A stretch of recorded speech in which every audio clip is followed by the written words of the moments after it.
6 மணி நேரமாக ஃபெஞ்சல் புயலானது புதுச்சேரியிலிருந்து நகராமல் அங்கேயே நீடித்திருக்கிறது. விழுப்புரத்திலிருந்து 40 கிலோமீட்டர் தூரமும் கடலூரிலிருந்து 30 கிலோமீட்டர் தூரத்திலும் இந்த ஃபெஞ்சல் புயல் நிலை கொண்டிருக்கிறது.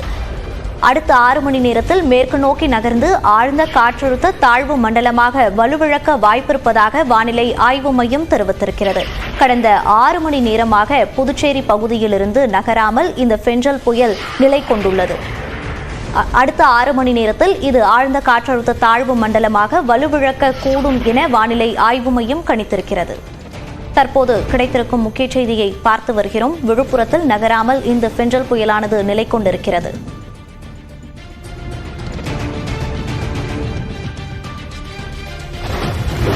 இது குறித்த கூடுதல் விவரங்களோடு இணைகிறார் நமது செய்தியாளர் தமிழரசி.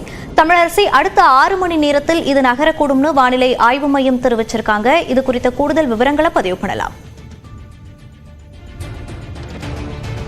நேற்று மாலை 5:30 மணி அளவுல புதுச்சேரி காரைக்கால் இடையே பெஞ்சல் புயல் கரையை கடக்க துவங்கியது.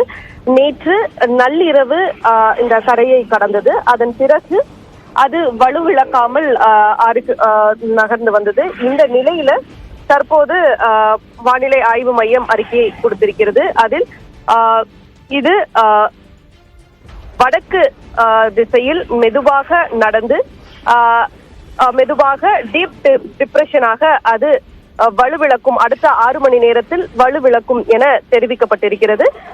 வடமேற்கு திசையில் மெதுவாக நடந்து மெல்ல அது ஆழ்ந்த காற்றழுத்த தாழ்வு மண்டலமாக வட கடலோர மாவட்டங்கள் மற்றும் புதுச்சேரி ஆகிய பகுதிகளில் அடுத்த 6 மணி நேரத்துல அது வலுவிழக்கும் அப்படிங்கிற அறிக்கையை வானிலை ஆய்வு மையம் தற்போது வெளியிட்டிருக்கிறது. மோனிஷா, விவரங்களுக்கு நன்றி தமிழரசி.